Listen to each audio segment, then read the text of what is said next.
Hun er så sød. Hej Signe. Jeg kører nu. God tur.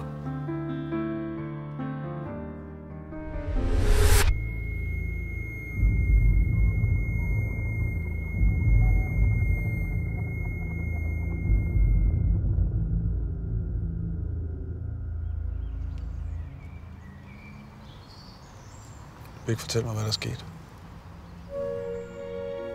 Du har ikke nogen skyld.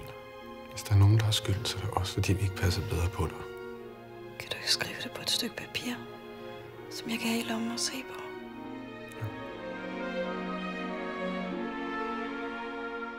Hun vil blive erklæret psykotisk i gerningsøjeblikket. Og så vil hun uden tvivl få det, der hedder en anbringelsesdom.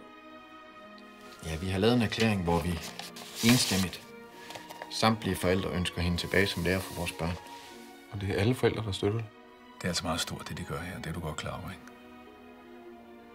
Jo.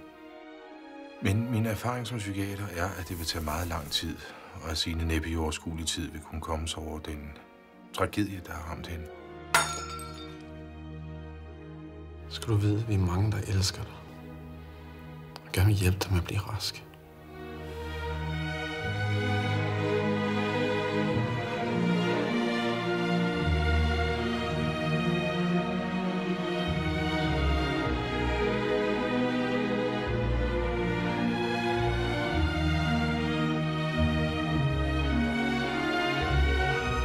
Du er så smuk.